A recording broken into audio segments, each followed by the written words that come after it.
Good evening, and welcome to another episode of The Fire Caves, a Star Trek podcast. I'm one of your hosts, Perry. And I'm your host, David. Today we're talking about Voyager Season 1, Episode 11, Heroes and Demons. Before we continue, you can find us on Facebook, Spotify, Apple Podcasts, and YouTube as The Fire Caves, a Star Trek podcast. That is correct. And as I say every single week, you should find us and follow us because we're great, we're awesome, we're a good time, and we really like this. So we're not going anywhere anytime soon. Apparently, we're going to just make our way through not just Voyager, but maybe some other stuff too. Basically, trying to get David caught up to my level of fandom in a short amount of time. I've been doing this, pretty much all my life. Um, so we'll At the see. rate we're going, it'll take some time, but yeah. I mean, we might have to start doubling up and what talking about 2 to 3 episodes, Oh, but man. there's a lot of material, but thankfully it does seem like a break is on the horizon when it comes to new stuff. Um, so we'll see. Gotcha. Um, but yeah, as David said, we are here to talk about the episode Heroes and Demons.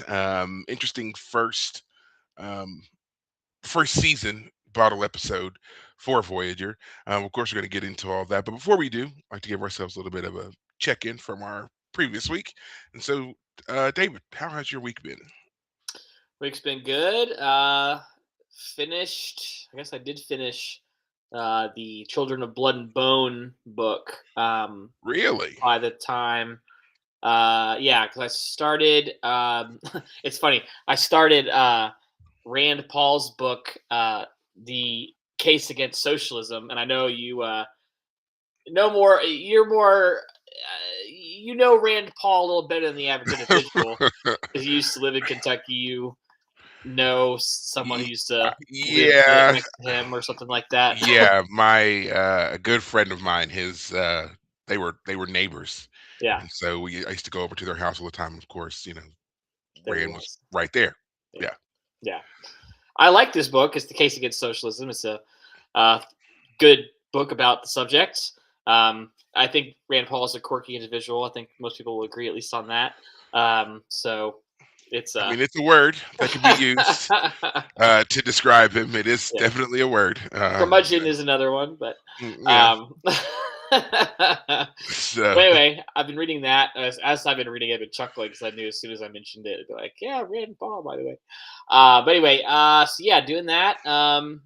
I finished replaying Fire Emblem Warriors Three Hopes because the new Fire Emblem game's coming out soon, and it's either a prequel or a sequel to the Fire Emblem Three Houses game. I'm not sure which, but I want to make sure I've played all of the routes. What's really fun about Fire Emblem is the game usually allows you to have branching storylines so you can replay the game but from a different perspective.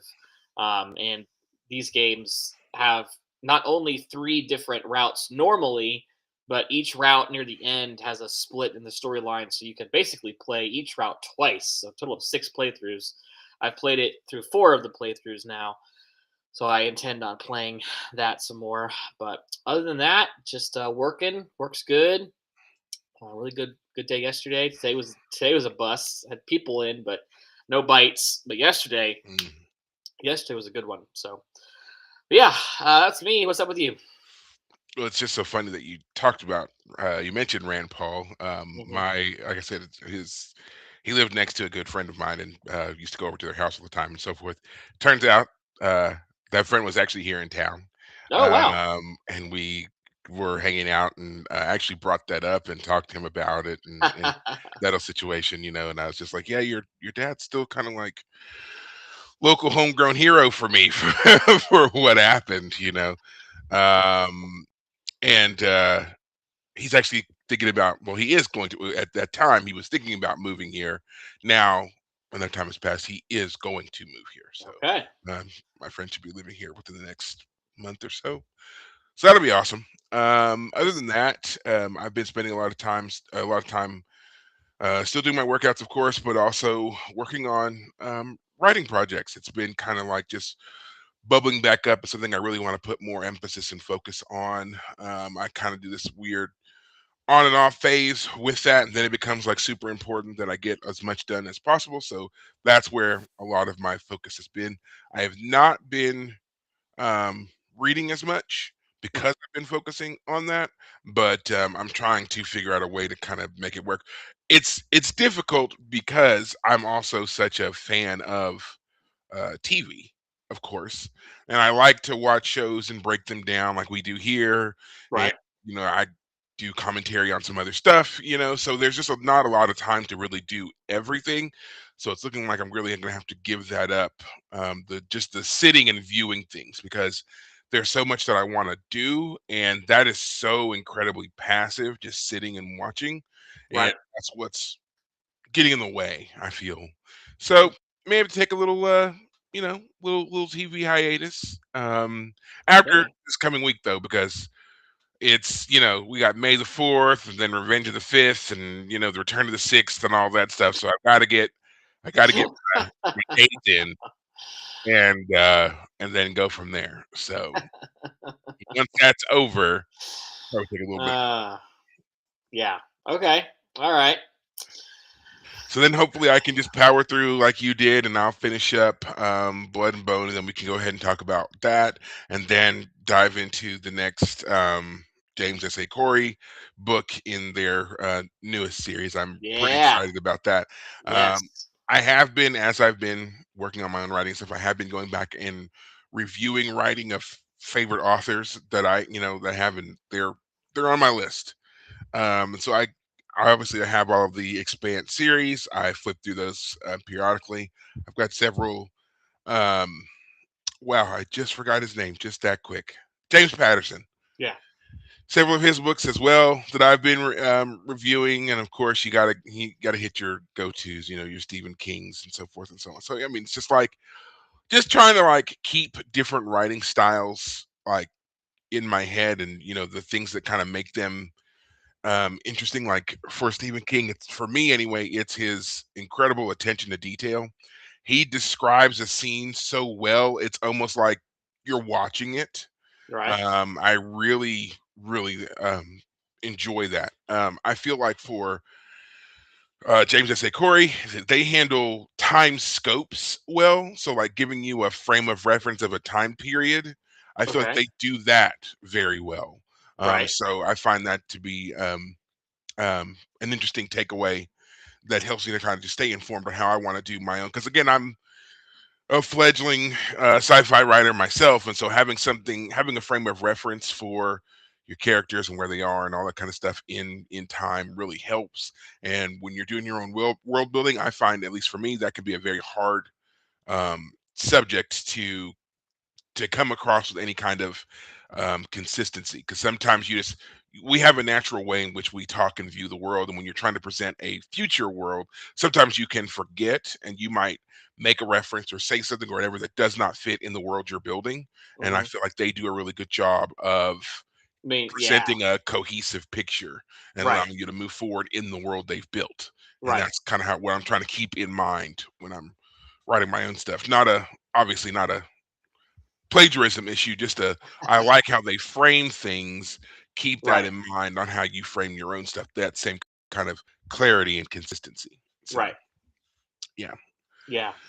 Yeah. I really look forward to moving on to that new series when we get there. So yeah, Yeah, I'm I want to excited. see, and I know that they had to have been feeling the pressure coming off of the success of the Expanse series and the TV show, and how they're doing something different, or presenting at least a new story. I wonder. I'm just interested to see how much they've changed to show that this is not the Expanse. You know, Mm. Yeah. I'm excited for that. Yeah. We're not here to talk about all that. We're here to talk about Heroes of Star Yep. Trek Voyager. Yep. Do you want to give the recap, or do you want me to do it? Ah, I'm happy to do it because this one's pretty quick, honestly. I feel like Yeah, this it not is. too This long. is once again, it's one of those kind of quintessential bottle episodes for the show. It has no bearing on what happened last week, no bearing on what happens next week. So, Right. yeah, fire Yeah. away. Yeah. All right. So this one is called Heroes and Demons. At the beginning of the episode, Janeway and Torres are working on. They're on a proto star, and they decide to beam aboard some of the energy for use as a potential power source. During the process, there's a little fluctuation problem. They don't transport it quite right. They fix the problem. They think they're done. But when they go back to the bridge, or when Janeway's back at the bridge, it turns out Ensign Harry Kim is somehow missing, and the ship doesn't know where he went. The last he was seen, he was in the holodeck. It turns out he was there in enjoying the epic poem Beowulf as the hero Beowulf, which, for those who don't remember, is the story of the Danish warrior who defeats Grendel and his mother.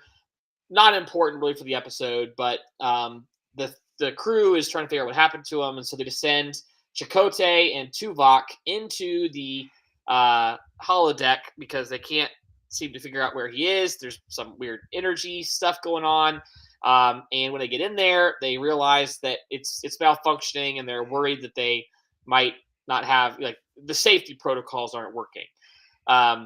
They meet while they're in there Freya, the daughter of the king, who is very, very warrior-like. Oh, we hear the tales of you warriors. We heard the tale of Beowulf, and you must be his companion. Sad to say, he's dead. Oh, okay. So where is dead Kim? Well, Kim's body was somehow lost in a battle with the creature Grendel, so we don't know where his dead body is. Tuvok and Chakotay do some searching around, and they decide they'll confront the creature Grendel because that's apparently when they lost Kim, so they're going to try and figure out what happened. But when they confront Grendel, they also somehow dematerialize and are lost to the bridge crew. So they realize that if they're going to send someone into the holodeck, they need to not send someone who is actually a physical being, because if there's something going on with the holodeck, maybe the doctor, who is a hollow being himself, will be able to avoid whatever it is that's somehow causing our crew members to be lost. So, of course, the doctor is not yet capable of leaving the medical area, so they have to make some changes to his program. So while he prepares to do this mission, and they get him ready for being able to leave the medical area and to go into the holodeck, Kes talks to him and confronts the fact that he's feeling nervous about doing something that's not in his repertoire. He's never seen the sky. He's never seen a forest before. This is truly new for him. She suggests that he take a name for himself during this adventure so that he'll feel kind of real in a way. So he chooses the name of Schweitzer, and he goes into the holosuite and experiences very similar things to what the others did. He meets Freya, he meets the king, and he meets the king's advisor, who is very aggressive, saying things like, "Quit giving us false hope. You're not going to be able to do it. Just like Beowulf and his companions, like, all of you failed. What are you doing?" And we met him earlier when Tuvok and Chakotay went in.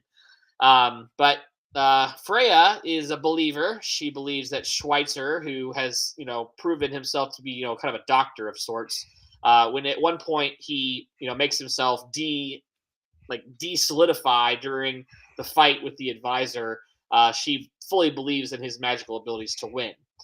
She even gives him a goodnight kiss before he confronts Grendel. Unfortunately for the doctor, when he confronts Grendel, the beast is able to attack him, and it's this light beast with like tentacles. It's very strange.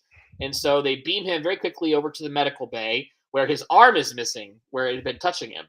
They're able to give him a new arm because obviously he's just a holosuite character.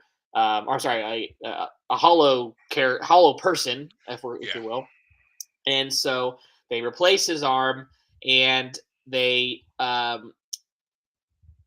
able to realize that the Grendel being is somehow alive. It has a neural net. It has a crystalline structure. It's more real than they realized. And they've already theorized that what happened with the earlier experiment with the protostar caused the issue in the holodeck. But now they come to realize, oh, there must be something alive in there, and this they beam they do some more testing, and actually one of these creatures manages to escape the ship, and when it escapes they realize that it had three interesting and seemingly unique and biological like mental imprints on it. So Janeway theorizes that these are living creatures that were in the protostar. They accidentally captured these beings when they brought them about the ship. They are basically retaliating by having captured the three crew members. And what they theorize they need to do is release any more of these beings to the quote unquote Grindel character as a way of apology, and as a request that the creature release the three characters back to come back. They give them physical being again and make them and return them. So the Doctor goes back in. He meets with Freya, but the advisor character is like, "No, how can you're in league with the Beast?" He attacks the Doctor, and Freya in the fight sacrifices herself for him, for Schweitzer, and she dies. Unfortunately, the Doctor confronts the advisor and gets back the small creature that's in a containment field. Confronts Grindel, releases it, and in return, it releases back our three crew members. Yada yada, bing bang boom. The Doctor comes back, decides he does not want to be Schweitzer. That was a limited adventure, and there are some unfortunate memories now associated with the name. So he's going to go back to just being the what is it, EMD, or what is it called, the EMH, EMH. So yeah, Emergency Medical Holographic Program, there until you such time go. as he can choose a more suitable name. Exactly. So yeah, that's I think I covered everything. So Yeah, pretty much. And again, we're going to get into certain things, of course, as we always do. But yeah, that's essentially the episode. yeah, Like I said, this is a good, in my opinion, it's a good bottle episode. There's not a whole lot that goes on here that it doesn't have any bearing on what happened before or what comes afterwards. This allows them to kind of play in the holodeck. And once again, we're coming up against that pesky bugaboo of technology, the holodeck. For all of its coolness and innovation, it seems to go wrong more than it goes right, And hmm I'm to the point where I wouldn't trust it. I mean, like, it'd be cool to, like, see, but I think if I was on any of these ships that had a holodeck, I think the best I would ever do is I'd be willing to, like, look through the door when someone started a program and just kind of look in there and be like, "Oh yeah, that's that's great." nice. You ain't getting me to walk in there. I'm not letting these doors close behind me though. That's for sure. That's not happening Right. because all kinds of stuff goes wrong in these things all the time. This is just yet another example of this technology that I don't know. It almost feels like they don't even really understand it all the way, and stuff just keeps happening with Yeah. it. You know. hmm Yep. So yeah, we see Janeway and Torres starting us off here doing their sciency thing. Um, I really like seeing them in these moments because, as we know, we've already seen the episodes where Janeway was really on the fence about B'Elanna taking over as chief engineer, and Yep. it's good to see that the two of them are at least working through their difficulties and are establishing a relationship, establishing Right. some kind of rapport here. Yep. It already feels kind of lived in. They already feel like they've worked out their major um, issues here. Right. But still, it's nice to see, especially considering that wasn't too long ago that we saw um, one B'Elanna put into that position, but then also we saw where it was called into question with the whole um, geodesic matrix and all that stuff, trying to get Voyager home faster and giving those people the library, for Uh-huh. the stories and stuff. And we saw how, she really jeopardized her position there. So to see these two once again kind of working through those things, I really like that little touch. And I don't know if that was necessarily intentional or what, but I hmm thought that was nice to see that bit of consistency for those two characters. Anyway. Right. Yeah, I will say though, I have to critique the opening of this episode. I feel like the opening. I'm not critiquing the plotting per se, but critiquing the way it was filmed. The actors or the actresses in this case, they say their lines over each other like too Mhm. quickly. It's like they were told, "Hey, we need to rush through the scene, like get through it." Like there's a moment where Janeway touches her comm badge to talk to Kim. She doesn't even give it a full 2 seconds, not even a full second before she's like, "Where's Kim?" He doesn't normally not respond. It's like you didn't even give him a chance to respond. Like, what are you talking about? But like they talk over each other. It's a Yeah, minor nitpick, but I just remember watching this opening scene being like, "Whoa, like take your time, guys. Like let's get the episode going." But whatever.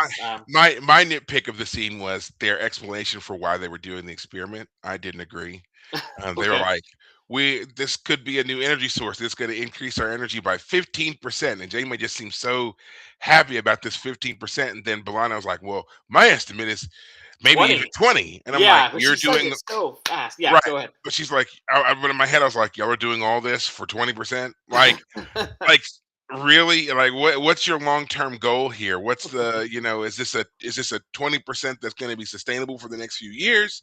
Is it a 20% that's, a couple of days? Like what's the goal?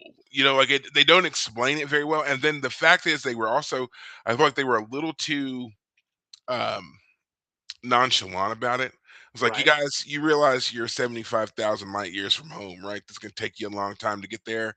I understand wanting to, look for energy sources, but I feel like there should be a little bit more dire straits feel to some of this. I mean, I Right. get it. You don't need your characters to always feel like they're just teetering on the edge all Right. the time or whatever. But I mean, it was just like, yeah, I got up, I had some coffee, took a little stroll down to engineering, and we're going to increase energy by 15 or 20%. Yeah.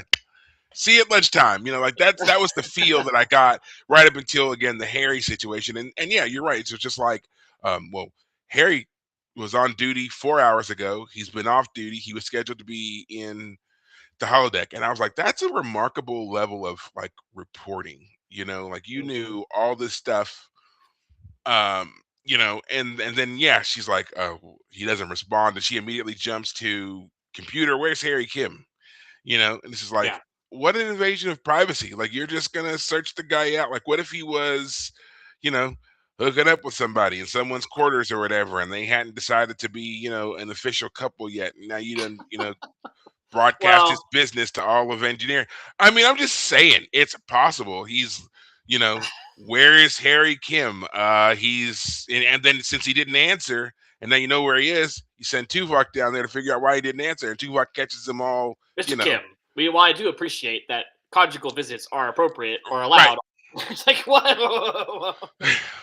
Yeah, it was too much. It was a little too fast on the lack of response, especially for a young officer like Ensign Kim. I mean, I think it should Yeah. be a little bit expected that he's probably not going to answer you right away. And if he just worked a full shift and just got off 4 hours ago, chances are he's sleeping. Probably Yeah. didn't hear that comm badge Yeah. go off. Right.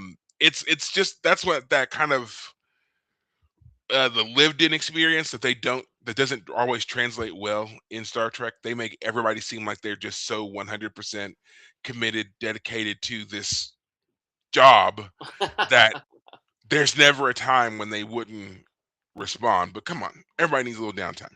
Right. So, so I agree. There are some things about the scene that are easy to nitpick, but um, that's just the fun of it. It's not a true hardcore critique. Like, I'm not. Oh, Right. she was supposed to take 4 steps and she only took 3. Like, I don't care. I don't care. Right. But yeah, I the thing that I was thinking about during this opening scene was more the fact that we've already had. Well, I think it's a critique by the end of the episode. This plot has already been used. They went in the episode 6, the cloud, or episode 5, we called it because yeah, episode 5, the cloud. They went to the nebula. They went into the nebula to take samples, and it turns out that the nebula itself is actually a living organism. And they punctured it, and it's immune system responds. Like what? We have another like massive, like this is a protostar they call it. So we have a nebula, we have a protostar. You go to do something with it. Oh, turns out it's actually a living organism. Whoopsie daisies.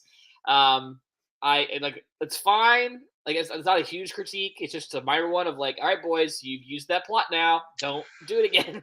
Yeah, I mean, and that kind of becomes the thing when you get into shows like this that come also from a long sci-fi history, like Trek.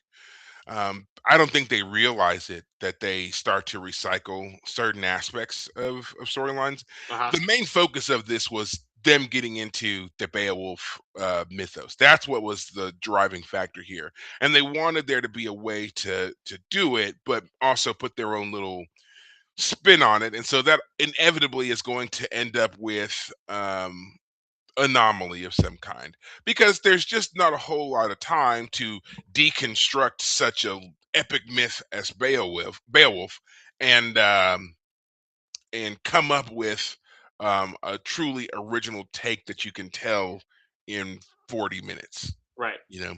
So they have to kind of certain things have to give way to cliche, as it were, and that's what we see here. Grendel is replaced by this mysterious monster being from the area of space they just happen to be traveling in. It's also linked to this experiment where it's very basic. Oh, you captured one of our life forms, so we captured one of yours. No real thought here, and also we don't have to worry about hiring yet another actor to play another alien for us that we're going to have to potentially contend with or anything like that. This can all be done by relatively inexpensive effect. You Right. know, I say relatively inexpensive considering by today's pricing, that's probably outrageous. You know what they did here, but even back then it was probably a little bit more expensive, but it wasn't as bad. That's probably the problem that plagues New Trek is they spend way too much money on sets and effects that they don't really need. So Yeah. Yeah, that set for Star Trek Academy, and I heard that they had to disassemble it because they've been canceled, and it was a massive set they had. I mean, not yeah, it that was massive. I mean, that makes sense, but it was. I remember looking at that set and also thinking that it was small in the sense of like it's one set that's big, but so much of the show was trying to use that set. Like they were really using a lot of it. Like they had classrooms that were off these weird glass sections on Mm, this giant set, but like the classrooms were like only able to fit like 10 people. I don't know. yeah, It was a curious way of I curious design. I always thought that the set well, it was clumsy, to be honest, when I Yeah. saw Strange New or not Strange New Worlds, but Starfleet Academy, because it was so big. But then there were aspects of it that just like didn't make sense. Like I was at the gym when they did the episode with the gymnasium. I thought that was a weird setup. And then Right. there's also supposed to be like basically two colleges jammed into one thing here because you got the War College as well as Starfleet Academy, and Yeah. so they're sharing some spaces, and so then there's like this huge atrium. There's the quad and the pavilion, and they've got this Hall of Heroes, and then there's all the various offices and stuff. And not to mention that it's also supposed to be a ship.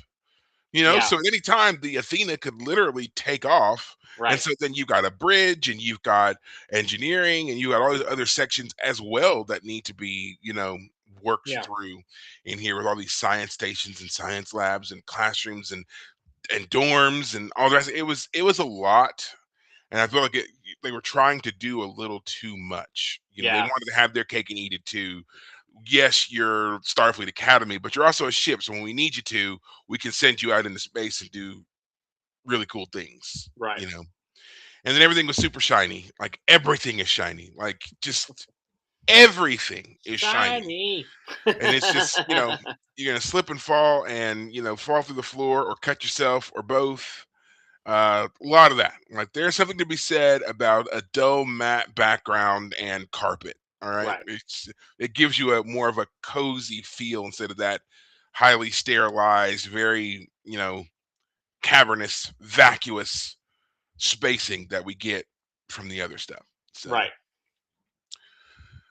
back to this episode though. Mhm. I liked seeing Tuvok and Chakotay kind of paired up here a little bit, even though Yeah. it wasn't very long. Yeah, It was they short have lived. the first like the first act of Yeah, the plot is theirs. Yeah, Yeah, they're establishing what we're going into. They're the ones who get us, the information about Beowulf. We are introduced to Freya through them, the first time anyway, and we also know that it's when Grendel shows up that there's a problem with this program. Tuvok gives us a lot of information as well. The holodeck safeties are probably off. The program is not responding to verbal commands really. Uh-huh. You know, and then Chakotay is surprising. He gives us a little background historical text on Beowulf itself, the mythos of Beowulf, and why civilizations tend to have these things, at least from his perspective. Hmm. And Tuvok is right there, sassy as ever, just be like, "Yeah, well, kind of just shows that you spend way too much time on frivolous things, and you should really be like focused over here, away from mythology and into the real deal." Right. And Chakotay's basically like, "Yeah, that's why your writing's boring. Yeah, that's right. That's why Vulcan writing sucks." So that's pretty much what he says. So Yeah, that is um, that was a funny moment because, as you know, you and I like obviously talking story. We've dabbled in writing a bit, so the idea that Chakotay is totally right. You need that storytelling is often about our fears. Um, AI is a thing now. So like, what are we worried about AI and robots taking over? We've been that's they've been been a on that track for a couple of decades yeah. now. I mean, AI and robots Skynet run amok. Yeah, exactly. So the idea that it's not logical to tell stories. I feel like that might, on some level, it kind of makes sense, but on another level, well, like the whole idea of being intelligent is thinking through ramifications. So you would maybe you wouldn't just do it in storytelling mode, but you would have people who discuss what could happen. So maybe the yeah, Vulcans don't have a great literature of storytelling, but they have a great history of people who you know play out the ramifications yeah. of this or that. Absolutely, and that's how I took this as well. It wasn't so much that he was saying, your literature is silly, but more saying like you spend way too much time writing about fictitious things rather than dealing with it and confronting it and moving on and not making it this permanent part of your culture and psyche, Right. you know? And then he's like, yeah, there's none of that in Vulcan writing because we do that. We handle it. We've confronted our emotions. We've confronted our fears. We've confronted our faults. We do that as a society daily. So we don't need to write about it. We don't need to hype it up or anything like that. And Chakotay is like, yeah, but again, that's why your writing sucks. And it's like, well, it's not that it sucks. It's just different because I mean, I'd be interested to read some of it, like to read a story from a perspective of a person or people who have confronted their most basic fears and have Yeah. mastered them, they have no hold on them whatsoever. What kind of story would that person tell? Right. And maybe that's why we don't really have Vulcan literature to really reference. No fan or um, Trek Authority has attempted to write um, uh, A Vulcan a Vulcan story. book. Yeah, Yeah. Yeah. So, Yeah. It would be but very interesting to try just for fun to think about how that would be written. Like if you're a Vulcan and you're writing about the dangers of some new technology and what might happen, you wouldn't put things in emotional terms, but you could still have a fictional character in the sense of like let's propose a gentleman with someone and we'll give him the name of Frank, uh, and just for the sake of argument kind of way, and then like what if Frank did X, and like what would you maybe you don't even name the person, you just it, play out these scenarios, I but would from a imagine it would Vulcan. read. I bet it would read a lot like a scientific journal, Right. where they present a hypothesis and then Yeah. they break down their like evidence and their, presenting of their findings and everything else. And so then Right.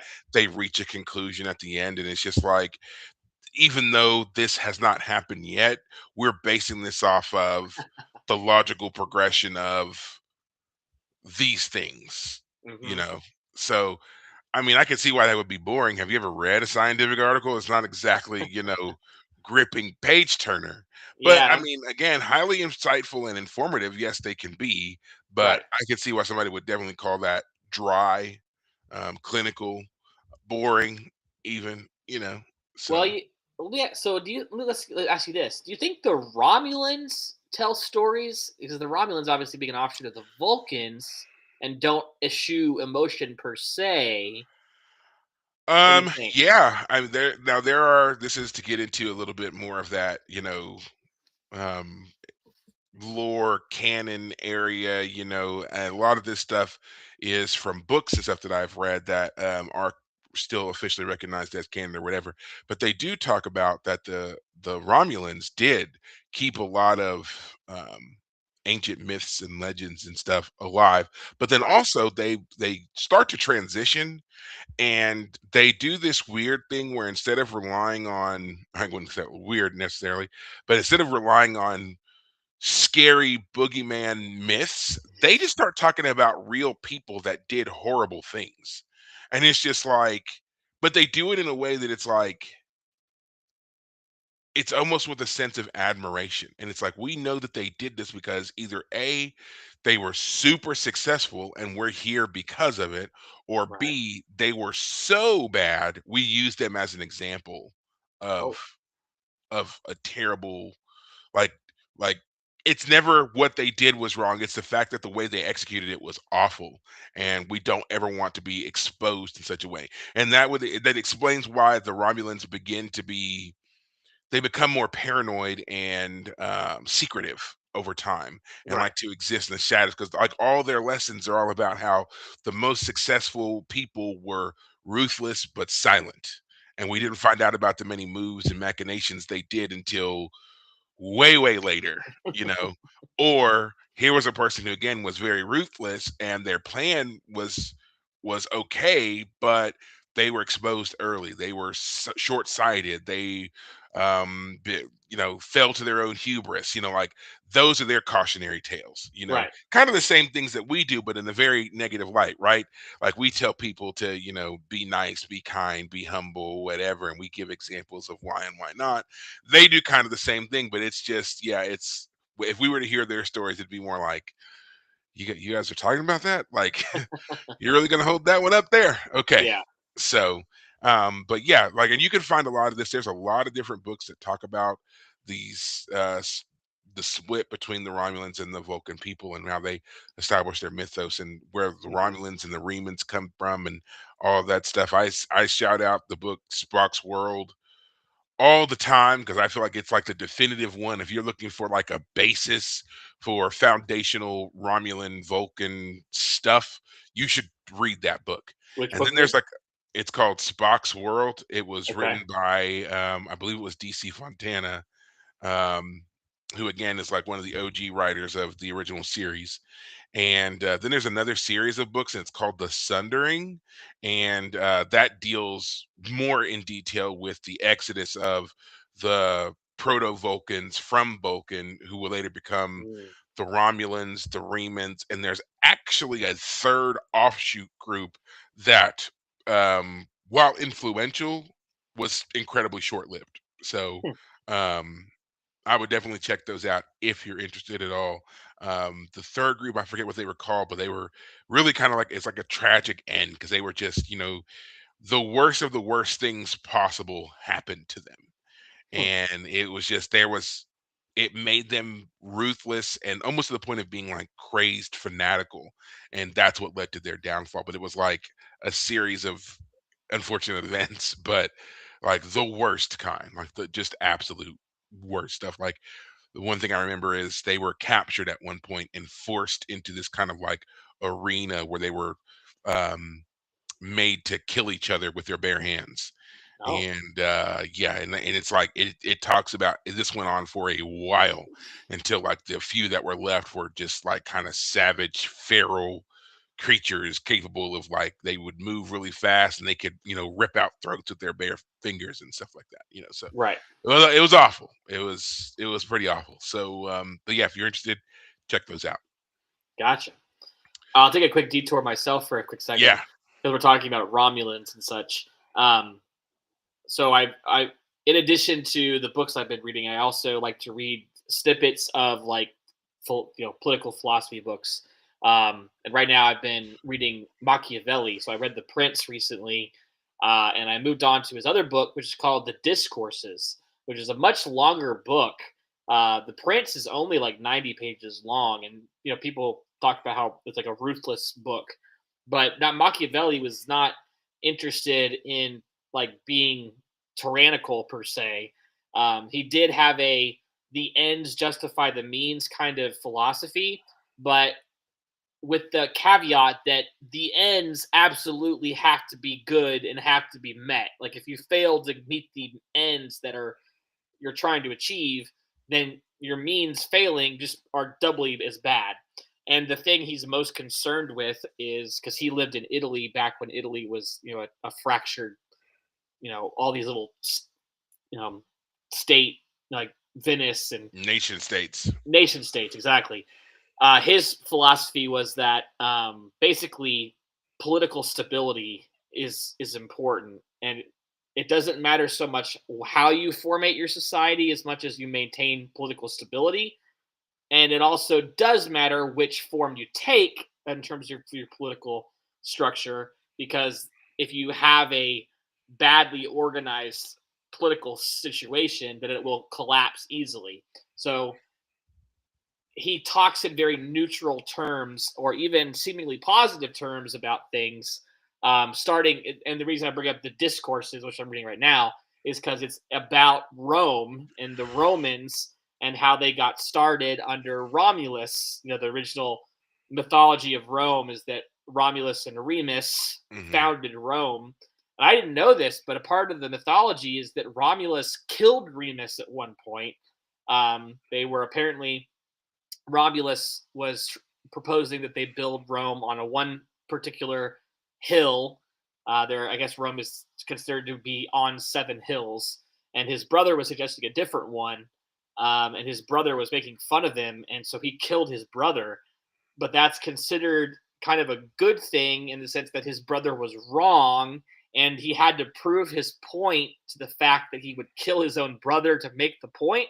So again, the ends justify the means in kind of this philosophy that Machiavelli proposes, or that he says this is kind of how the world works.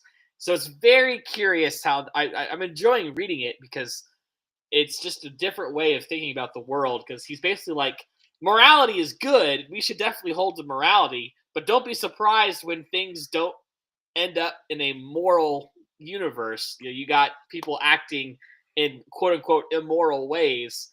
It's I mean, just very but curious. It's I very feel like curious that's always the question of excuse. society in general. Right. It's like we all want to think of ourselves as a moral society, but at a certain point, you feel like you may have to put that morality aside and take a more de- decisive action, which Right. could be decidedly immoral, you know. Yes.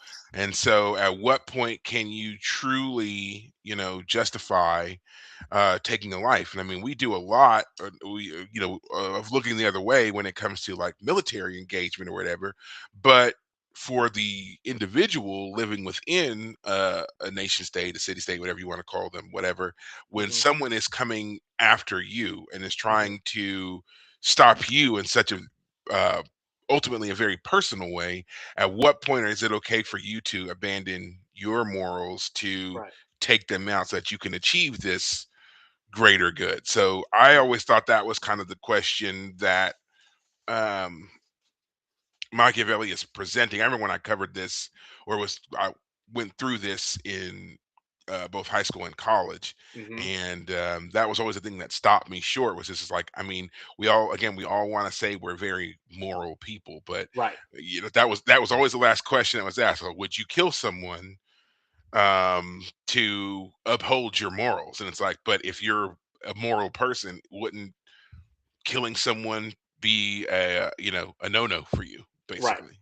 Right. So yeah, it's just like I don't know where any one of us would fall. I guess you have to wait until we're in that situation, and then we all hope that our society never gets us to a point where we would feel like we are in that situation. But we see people all the time who feel like they are, like that is that's how they're living their life. That's the only choice they can make, you know. So Yeah. But anyway, but anyway, yeah. yes. We're not gonna talk about that. Not tonight anyway. Not tonight anyway.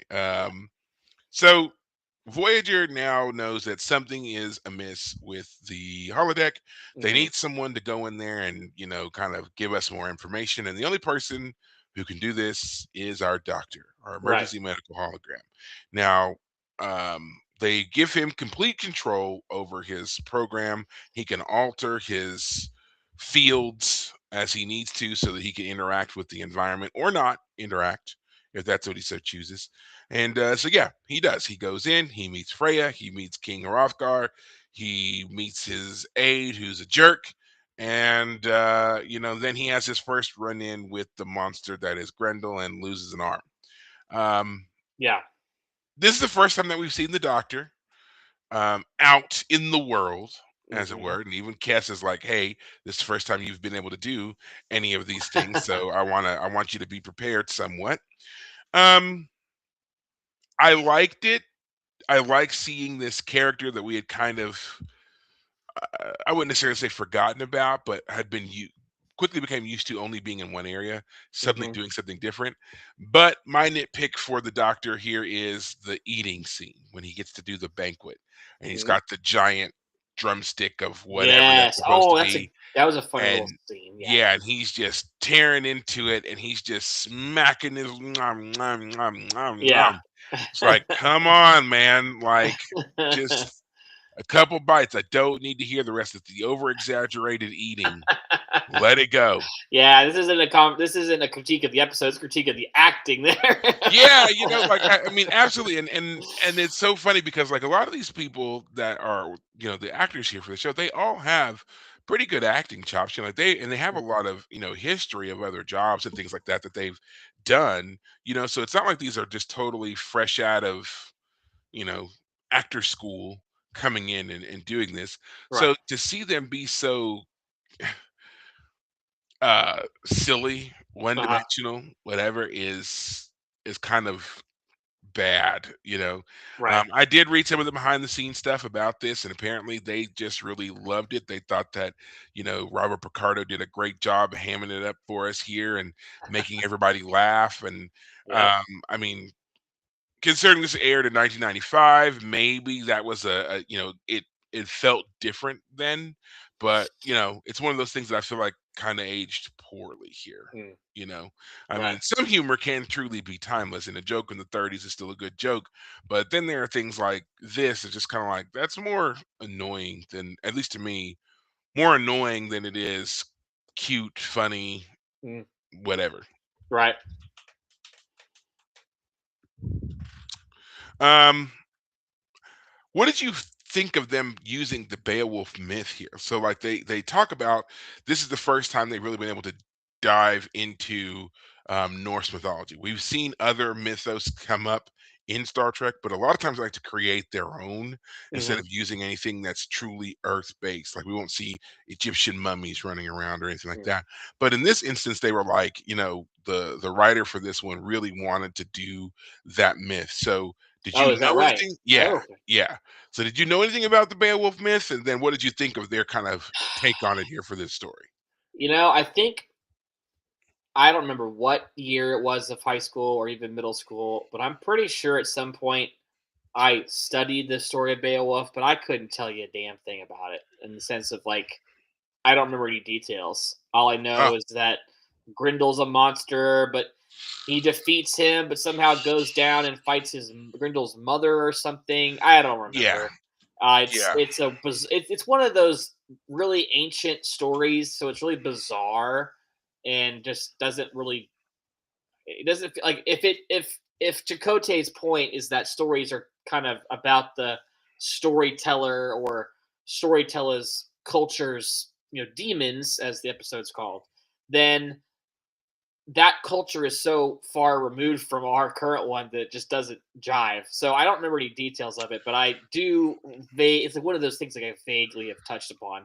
Part of me wants to go back and like reacquaint myself to feel like I do know more about it, but the level of interest I have is low enough that I'm not any not anytime soon am I going to be revisiting Beowulf. I'll just put it that way. So the idea that the creature of Grendel is the one that Kim is fighting, but that's the turns out to be the creature that is actually in the real world is this tentacle thing. Like it's a little bit on the nose then, I guess, in the sense of like whenever they need to confront the creature, especially at the end, he says, "All right, Grendel, I'm ready for you," and then Grendel appears. But it's the tentacle star baby thing. So it was fine. It was more. I was actually kind of laughing to myself more about. I mean, Kim is. I mean, this is obviously the far future, but he's as American as any other character, basically.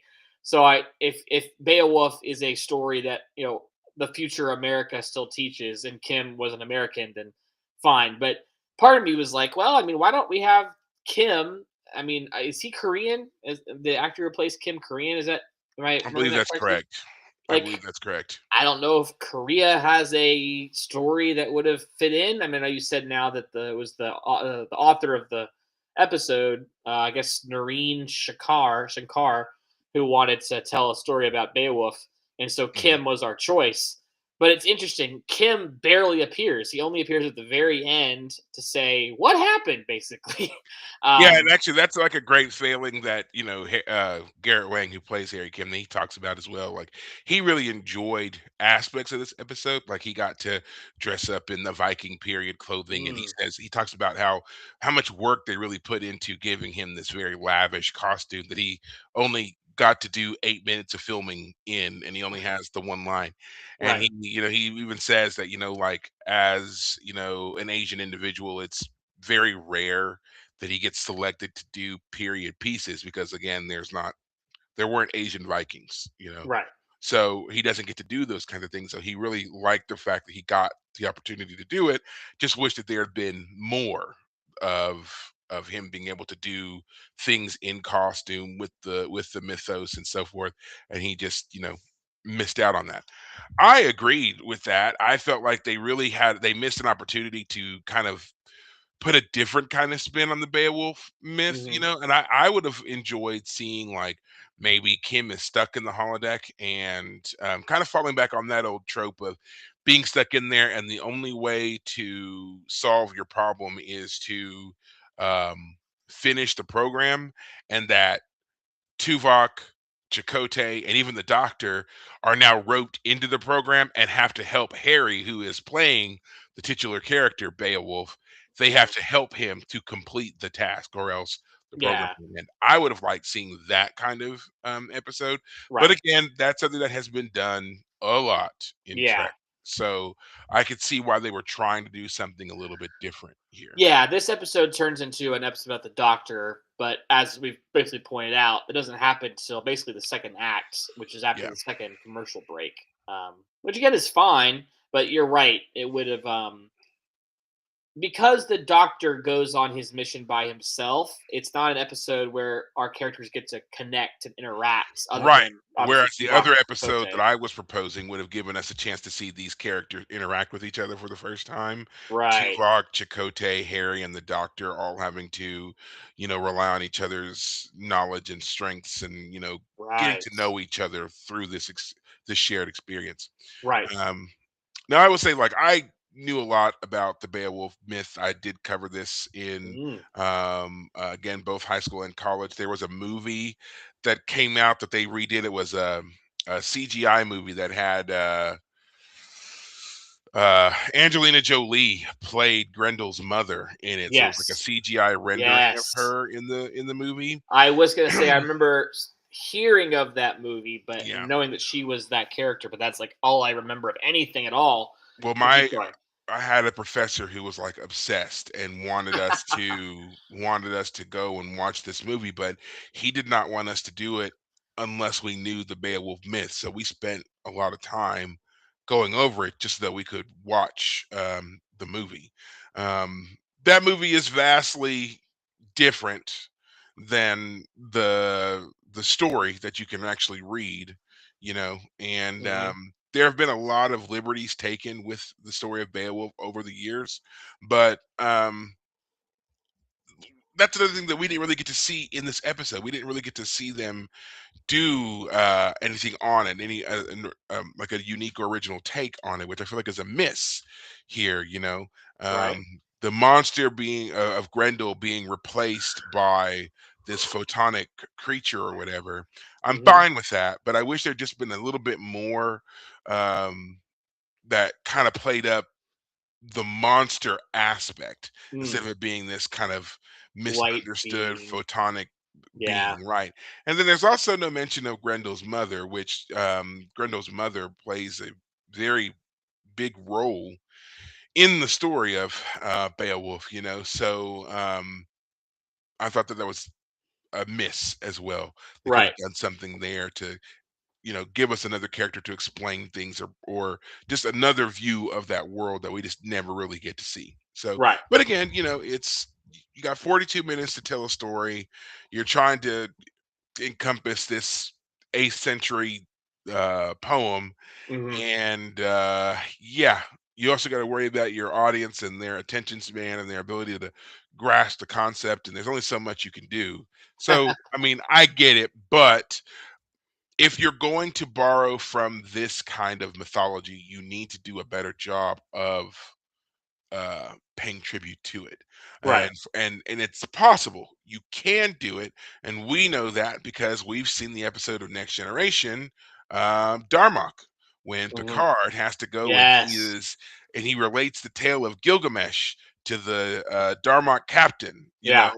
or the Temerian captain, and that's where we get the Darmok and Jalad at Tanagar, one of the most Yes. infamous scenes about language and culture and metaphor, His and how eyes you open. yes, exactly.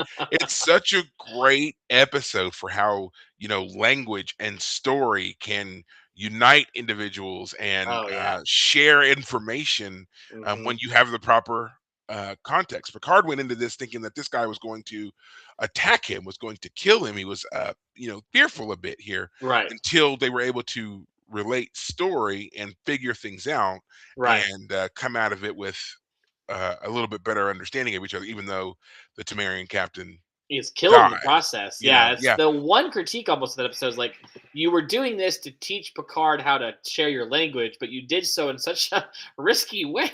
Okay, right. all Well, I right. mean, but that also plays into the episode because when they're setting it up, Picard even says, the Temerians, we have tried to talk to them several times over the last 100 years, Right. and it's gone nowhere. And so here they are once again reaching out. So we've got to make sure we're giving as much of an effort as they are.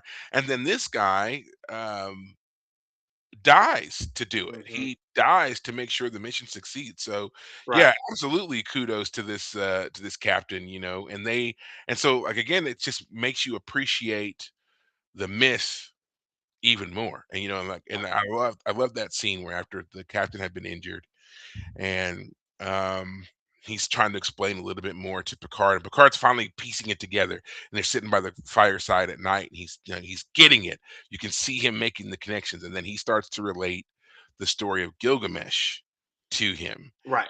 and watching as he has to reframe and restructure Gilgamesh in this very simplistic pattern that allows for the captain to also understand. Right. Love great scene, and I don't think it would have worked if it was anybody other than um, Patrick Stewart doing it. But Yeah. yeah, uh, great scene, and I'm not saying this could have been their Darmok episode, but there is a missed opportunity here to elevate your work to something else, and they kind of stuck with this. Hey, it's a season one. We're just trying to knock some stuff out here. That kind of thing versus I really want to lean into this story. Yeah. Right. So that's my ultimate critique of this episode. Yeah. Yeah. It could have done more in that sense. I guess well, there's so many different things they could have done with it, but Yeah, I mean yeah. that's always going to be true of so many of these episodes where once, especially now that we're looking at what 25 years of hindsight and seeing other Mm. sci-fi and development and things like that, Right. it's easy to say, yeah, there's more they could have done here. But the only reason why I think that it's a valid critique of this episode is because of the fact that the TNG episode was filmed not that long ago. Like in reference to this one, this episode came out in '95. The Mm, Darmok episode, I think, came out in 90, 92. So right. there's no reason that they couldn't have looked at that as a good example of what they need to do or what they could do. Gotcha. Okay. I'm looking here at apparently Nareen Shankar, who who wrote this episode. He was the former story editor of TNG during the last two seasons. Hmm. So I was thinking as I watched this episode, it does have a kind of classic Star Trek feel, at least a classic TNG, I should say, feel. So it makes sense then that he was the one that he wrote it, because it fits in that. For me, it felt familiar. Yeah, I The mean, and way, and that and I think that goes back to our earlier critique of the Janeway and B'Elanna dynamic when we first see them, and how very matter of fact they are, and how uh they already seem very gelled with each other. That is definitely something that we always felt with the next gen crew, uh which doesn't make sense for this crew yet. They're all very new to each other, and some of them were out and out traitors, so the fact that they're already like, oh, hey, 15 to 20%, and where's Kim? Of course he'd give up his extra. How would you know any of that? Y'all been together a couple of weeks by this point. How would you know? right. Real quickly, reading here, it says that the significant change that he made, Nareen Shankar, to change from Beowulf was the addition of the character Freya. Again, I don't Mhm. remember Beowulf well enough to know. So, do you remember? So Is Freya Freya, there's not an explicit character. named Basically, it's kind Freya? of like what they did in The Expanse, where they, when the TV show created and expanded the character of Kamina Drummer, right? Yeah. Okay. Okay. So it's kind of that same thing. There are shield maidens and maidens that are around, and people who offer, service and guidance, and women, but there's not uh, a specific character named Freya Right. and especially one who does what this character does in it. Okay. Yeah. All right. I mean, I'll just quickly talk about her would be interesting, just in the sense that she's kind of a main character, or not the main character, obviously, but the one that whenever they go in there, she's the one they talk with, and she even kisses the doctor, which is funny in the sense of like they're both hologram beings. They're not Hmm. actual humans. Like even the eating of the food Yeah. was it's a holographic character eating holographic food. Like I don't tell me, do characters in or do people when they're in the holodeck, do they actually get to enjoy food? I mean if it's all So, hollow you know speak, what? This is the thing about the holodeck that has always kind of thrown me. There have been enough episodes that have focused on the holodeck to where either one of those is an option. If you eat seriously, like if you eat the because it's like, how does the holodeck work? It creates imagery, or it takes imagery and recreates it to give you a something that looks, feels, and it's real for all basic intents and purposes. right. It's photons and force fields all reconfigured to give you whatever it is that you're doing. But there's also an element of it that involves like energy conversion, and that's why we see in the episode with Moriarty, they're trying to tie the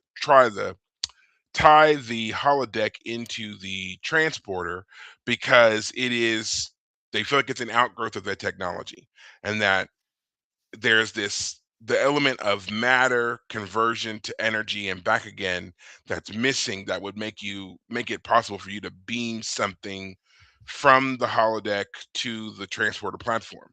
But when it comes to food and drink, we've seen Mhm. that it's very easy for the systems to also use like the replicators or the transporters, and the foods that they create is real enough that a person could eat it and be sustained by it, Okay. or drink it and again, enjoy it, and whatever else. Um, they really play fast and loose with the what's real and what's not when it comes to stuff like that on the holodeck.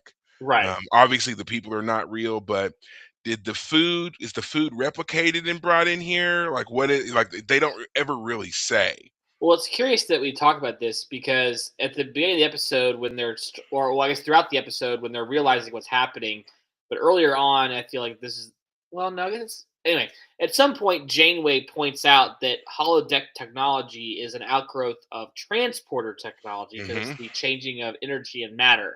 Exactly. But obviously, the replicator is another form of that. Exactly. So it doesn't seem impossible that yes, the food in the holodeck is a replicated food, just like you would get from a replicator. But maybe it's also, yeah, somehow it fits in there, Yeah, and this it's is where that whole what's actually being replicated or transported or whatever is going to be the question because right, maybe it is just an outgrowth of the transport and replicator technology and a simple program or a simple program like a beef sandwich or whatever right, is easy for the computer to recreate on the holodeck. But the reason it can't do it with people is there is another element of a person. We'll call it, the soul factor, basically, that cannot be injected from the ether. That's why Moriarty could never be transported off of the holodeck. We can definitely synthesize a body in the sense that we know the chemical components of a body hmm and the computer could recreate those, but that specialness, that otherness, the uniqueness that makes Moriarty who he is isn't something that can be programmed and downloaded into the new form that will be beamed onto the transporter platform. okay, So and they don't really explain how they work around that when it comes to transporting in general, so yeah. Lots of things that are up in the air there. So whether or not the food is real, it's yes, according to whomever is eating it. So you could also say in this case, the doctor eating the food here in this scene is not real because he's not real and he has no stomach and there's nowhere for the food to go. He's basically just, vaporizing it every time he eats it for all intents and purposes. well, But that just makes it even funnier that he takes bites out of it and then he expresses pleasure, like he says, tasty or something. yeah, Like this is the first time he's ever eaten, and I mean, no wonder he's smacking his lips, right? It's a curious moment that kind of gets sort of passed over because of just how yeah, like they don't we explain any of it. It's like, we see your arm goes missing and we can actually see inside your arm. You're hollow. right, There's no like holographic bones or anything in there. There's just empty space because right, you are repurposed photons and force fields. right, So when you take a bite of this food, there's nothing in there for it to go. There's nothing. right, you know, so yeah, for him to even be like, "This tastes good," like why would your tongue even have taste buds? Like right, why would your program have that? right, Because there's no need for you to eat at all. right. Yeah, this is fun to talk about in the sense that this is the very problem with AI today. Like AI can pretend to like anything. It can pretend to respond to you in all kinds of ways. Like, oh yeah, I love you. When you hear about people who like fall in love with their AI chatbot, it's like it can I read say I that love you. story. I read that story. It was a couple months ago. Yeah. A woman married her AI Oh gosh. Yeah. companion that she created. But then, like the story was, the whole major plot twist because It, she had subscribed to an AI chat bot service of some kind. and it ran out of So memory. basically, her membership expired. So then Yep. she was married to this thing, and she couldn't get access to it because she didn't pay the membership. Right. And so then it was like a weird legal battle because, like, Is it something? legally she was married to it, but Well, that doesn't even make any sense. It must have been like in China somewhere. actually, yes, it Yeah. was. I think it was The China, as a story matter of I'm fact. more familiar with is the guy who was already married. He's already married to a physical woman, but like, if I remember correctly, he was married to a physical woman, but he like proposed to his AI chatbot. And part of the story is that he like had an emotional sort of I don't know if breakdown is the right description, but he had like a whole emotional, teary moment when it turns out that the chatbot only had so much memory. Like if you work on it, if you work with a chatbot, it can remember the conversations for up to like 100,000 lines of code or whatever. But then it maxes out and you're done, and it has to like clear its memory. And so like the thing had to, he had like So restart the basically his chatbot got dementia. well, not dementia as much as like he had to get a new one. Like it could have the same name, it could have the same voice, but But it forgot him. whatever So like recollection of it, Alzheimer's. yeah, whatever recollection of their history. Well, it's not like Alzheimer's like in humans. It's that like he had to get a new one. It's like your bot your laptop ran out of memory, so you can't save any new documents to your computer, and you have to get a Unless whole you new computer.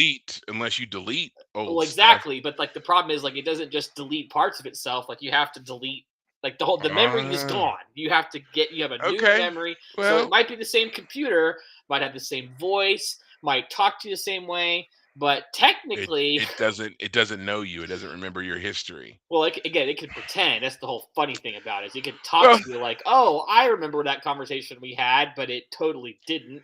and It's I mean, actually and this is the issue that we also see in Star Trek when it comes to people who are using the holodecks. Barkley lives in the holodeck. At one point, he's recreated uh officers that he works with and made them, like his plaything. Uh, right. you know, and yeah, like full. Jordy gets into some hot water when he creates that holographic Leia Brahms and develops feelings for the hologram. Right. And it's just obviously it's not real. You're falling in love with an illusion. I mean, we were already getting warned about this stuff all the way back in the Mm, 80s and stuff. They yeah. were telling us, hey, this is the outgrowth of this technology. And, however There will be real, ramifications. Yeah. yeah, however real it may seem, and however, whatever, it's not, it will never be, nor should it be. And it seems like our current, scientists, programmers, developers watched those episodes and said, challenge accepted, and just decided to go run amok and make these AI bots and whatever else that doing all kinds of crazy things. And I mean, Right. people should really be warned Yeah. when using them, that these offer all kinds of, they come with all kinds of issues. They'll tell you whatever Well, you want to hear, what you want to confirm your biases, how you're feeling, how you're thinking. They don't necessarily correct, and state pure, fact. I've seen that online, like on Twitter. right. Grok is the one that's attached to Twitter, and I have seen people take, especially with political ones, right? A Let's just say a senator will post something, and um, and I'm gonna just make this up, okay? I'm saying this now. This is made up, but a senator will say something like, 82% of all car crashes happen because of dogs in the front seat, Yeah. and then Okay. someone will say, Grok, is this real? And then you will get the link down below where Grok will tell you whether or not the thing is whatever. And then I've seen that, and like Grok will say something like, "Oh, absolutely, this is not real. This is false. Actually, statistics say it's closer to 33% are caused by dogs in the front seat or whatever." Okay. I have seen the next response from that, someone being like, whatever, Grok, you are just the product of a liberal base, blah, blah, blah, blah, blah, blah, blah, blah, blah. You don't know what you're talking about. Done. I'm like, now wait a minute. You just asked. It gave you an answer. And then since it didn't give you an answer that you liked, you have now labeled it as propaganda. Like in your own head, you've come up with this thing being propaganda. To which again, Grok goes through a whole list of explanations as to why it's not. But then it'll change its mind. It'll say, you know what, you were right, and maybe this was a bit more heavily whatever it is. That is alarming. Either it's a fact or it's not. And Right. just because someone suddenly comes back and accuses the AI of being centrist or left leaning or ultra conservative or whatever the situation is, that should not sway the AI in any way from the original statement that it made, right? Right. Because it should be drawing from the internet where we are able to rapidly fact check and see that, we see what the real statistic is and present that every time. But it definitely does. It definitely will change. And that is something that people need to recognize will happen when you can just program it to accept whatever you say Right. or to always agree with you or to behave in any way that is very personal to you. Yeah.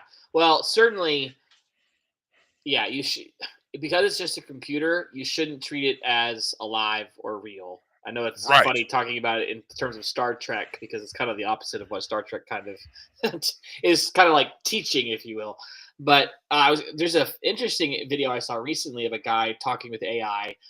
He had the AI use the camera to like watch what he was doing with his hands, and he held a pencil in between both of his hands, and he said, AI, tell me what I'm doing with my hands.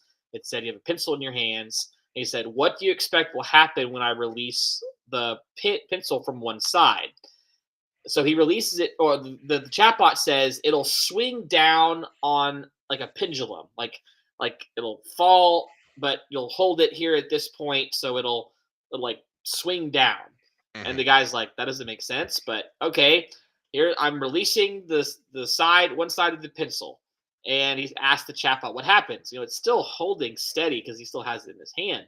And the chatbot says it did exactly what I thought it would. It swung downward, and the guy's like, "What are you talking about? It's still in my hand."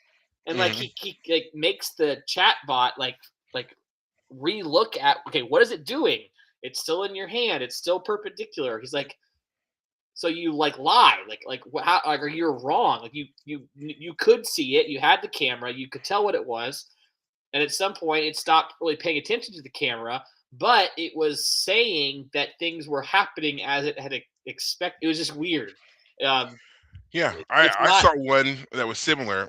It was a Yeah. guy, he's holding it and holding his phone, and he's got Chat GPT activated, and he's talking to it, and he says he wants to run a mile in 10 minutes or something like that. That's the Right. first thing he says. And then he says, "Hey, I'm getting ready to start running. I want you to time me." Okay. And so then he just turns it off and turns it right back on and says, "I have completed my run. How much time Fascinating. did that take?" And the thing says, "Well, congratulations, you ran your mile in 10 minutes and whatever, in like 30 seconds." He goes, "So you still have some work to do, but you're right there." And like gives him all this glowing encouragement or whatever. And he's like, "I didn't even move. Like I just stood here. I just turned it off and turned it back on." Right. And so he like tries to get it to correct, and it's like, "Nope, I'm clearly showing you did it for this." And he's like, and then finally it says, "Well, I'm not perfect, but," you know, and it's just like, Well, what?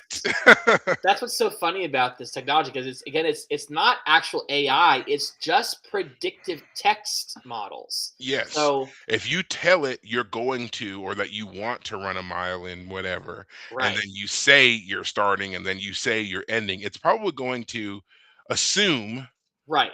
that you did what you said you were going to do. And then, Right. yeah, I Right. mean, it's just crazy. Yeah. It is fascinating. I mean, again, just talking about AI, we as a culture have been thinking about AI for a long time, but it's really curious to think that we have really jumped the technology forward in our storytelling faster than real life could keep up.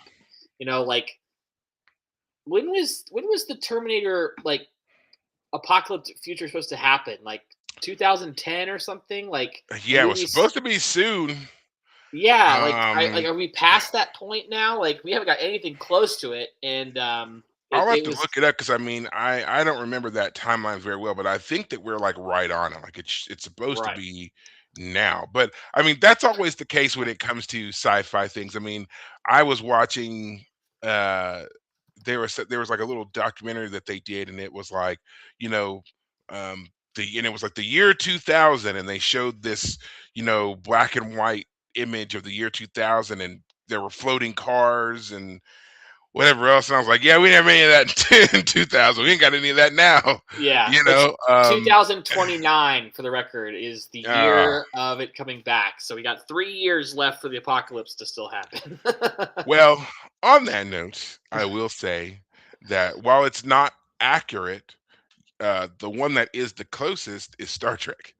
Star Yeah. Trek has predicted a lot of things, and it's like we're off not by like decades, but more like Uh, 5 years. You know, mm, give or take 5 years. Like when we covered our episode of Deep Space Nine, where they went back in time and the whole Gabriel Bell incident and sanctuary cities and so forth.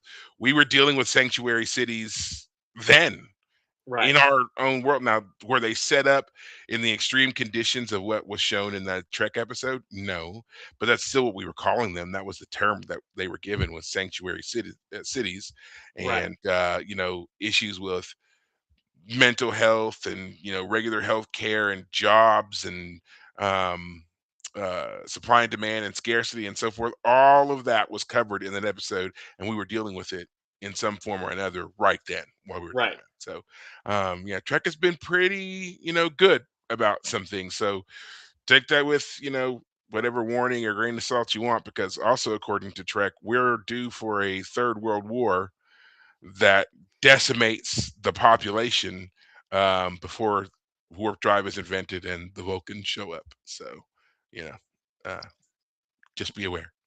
There's some good ahead, but there's also a lot of bad. Also a whole lot of bad. So, Oh gosh. well, final thoughts on this episode of Heroes and Demons and Beowulf and all the rest. Yeah, I thought, like I said earlier, it felt very classic. Well, again, TNG classic in that sense. Star Trek, which makes sense from what I said earlier. I like the Tuvok Chakotay interacting, the Doctor having a chance to grow and expand and get off of or get out of the medical area. I have seen clips of the show in the future, and I know that his character will be allowed more range. I don't know what that full range will come to, but I know, like for example, he is in one scene where he's sitting at the ready, not the ready room, but the conference table with all the other characters, and they're talking about something, and he's with them all. So at some point, I don't know how the technology is going to be explained away, but he'll be allowed somehow to appear outside of just the medical bay area. So that's cool. I also wish that I had a holodeck suite and I could program women into it to just be enamored with me. Wow, you I forgot to mention you that. you That's you basically what jumped Kim did, right? you jumped right to it, man. You Yeah. just that's like that's the I'm gonna just go ahead and tell you, man, that's like Star Trek Pervy 101. Every dude has said in some degree, oh man, the things I'd get up to in the holodeck, or Ah, the things they must be getting up to in the holodeck for uh, real. Oh, I oh, sure, I don't know if a they're black going light would hiding. work in the holodeck because it can Oh, disappear anything it wants to, as we talked yeah. about earlier. But yeah, That's even in an episode of the lower decks that the lower officers have to clean the holodecks, and the amount of biomatter that is crusted over and carved out of that no, place. no, they It's actually a did it. No. horrific job that no one wants. That's like But the worst punishment. Like if we can't send you to the brig, we're gonna punish you with some really unpleasant work. you gotta clean the holodeck filters Oh and gosh, get all the stuff out. So, Barclays is probably the ugh, worst. I mean, But that's I kind of just what couldn't. I'm getting at with the whole, like I was asking about Freya earlier if she was the original character. I was trying to get there, but I forgot to go to it. But like, gosh, maybe that is? Do you think that's just culturally acceptable at that point? Like that's Well, just the way it so works, and I don't everyone know. has their kinks. I wouldn't know if it was culturally acceptable. However, they do seem to place quite the premium on holodeck privacy. Yes. Coming into somebody's holodeck program unannounced is like a big no-no, and you don't do it unless there's like a dire need and you're a senior officer who has the command codes to override and go in there. So that to me says that they're aware of the possibility of these things being used in this particular manner, but it's just like behind closed doors, man. We just, but so my thing is though, um, there are other things that could be going on in there that are much much worse. Like, what if you have a member of the crew who basically Yes. who creates a holodeck program that's basically the movie Hostel for them, and they're kidnapping and murdering Yeah. holograms and They doing, get to enjoy their psychopathic yeah, they get thing. to indulge in their crazy, murder, mutilation fantasies and Yeah. stuff, Yep. Yep. and Yep. as long Just as, keep it private. yeah, as long as no one comes in, as long as the holodeck doesn't malfunction and no Yeah. one has a reason to come There's in no after you. there's no actual blood to clean off the actual walls. Yeah. Oh, that should be an episode they should do, is that the holodeck malfunctions and they gotta go in there and find the person, and it's like Freddy Krueger or something. That's the program. They walk in and they're one of many nightmarish, uh Concerns about the holiday. right. Yeah. The door opens and it's a dark, recently rained on, damp street with one dimly lit light bulb on a street light way down the end, and there's a dude standing down there with a scythe ready to come through and slice them open and pull out their entrails because the holodeck safeties are off, and that's what it does. Like, they don't do that. Everybody Yeah. always does these classical things. Like, we went hiking, we walked on the beach, or we did Ugh. Beowulf or whatever. No, no, no, no, no, no, no. I mass murdered an entire school of Catholic girls. Why not? Like, Very just specific saying. fantasy you have there, sir. I'm just saying. I'm just saying.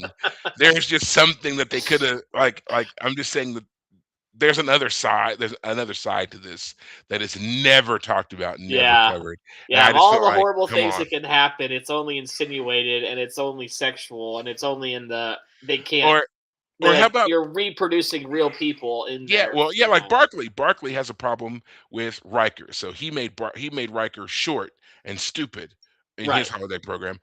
How many times do you think he's created Riker where he strapped him down to a table and cut him up into a bunch of pieces, when all Dexter Morgan on him, and Yeah. stabbed him through the heart a Yeah. few times? How many times do you think that happened? Yeah. You know, and they just never found out about it because he got that out of his system and Yeah. got to work on time. How many times do you make your coworker your sexual plaything, but you just take it up another notch and yeah. Yeah, yeah. Yeah, You know, that's you actually. I mean, we're talking about this now, but actually, the show Westworld season one really. I mean, the whole show kind of got into that a bit, but season one in particular gets into that because the idea is that these robots are, made to look and seem real, and the whole idea is you can go into Westworld and have any fantasy you want, and yeah, do terrible, horrible things. And as long as you pay up before you walk in there, the robots can be rebuilt and put back together afterwards. So have at it. Um, and of course, they I become mean, sentient and don't appreciate it. right, and I mean, that could kind of be the justification for Moriarty. I mean, how many times did he play out that role and suddenly he's achieved sentience and he remembers the number of times he was defeated by Holmes, but not Holmes. I Yeah, know that it's not you. I've seen this played out several times, and you may be the smartest Holmes that's come in here, which makes it all the more infuriating because I've been defeated by true idiots, and all because I was programmed to lose. right. You know, so yeah, I think that's just, we're playing with fire on that. So hopefully, when we get to that point of using that technology for real, Right. we are smarter about it than what we've seen in shows like Voyager and so forth. Right. Right. But yeah. Otherwise, I think it's a good episode. It's not a bad one. As we talked about earlier, there are some things maybe would have done differently to make some parts a little more interesting. But I like the fact that this was an episode for the Doctor to get some growth as a character, Hmm. and that's the main thrust of the purpose of the episode. So it accomplishes that. Yeah. Yeah, and I agree. I think it's a great one for the Doctor. great first start of a feature episode for him. And obviously, Robert Picardo does a very good job as the Doctor, and we'll get to see much more of him. But I think that's going to do it for us. We are going to look at that 1:30. We're doing good. Um, yes, that's going to do it for us on this particular episode. Hope you all enjoyed it. Again, if you have any questions, comments, concerns, please feel free to drop those into the comments, and we'll get to them as soon as we can. As always, be polite, because otherwise we'll just ignore you, because it's fun to ignore people. Um, but other than that, guys, take care of yourselves. No new, well, I guess just one new Trek update. They are set to release the next season of Strange New Worlds, which will be season 4. It is important to note that while the show is done, it's canceled.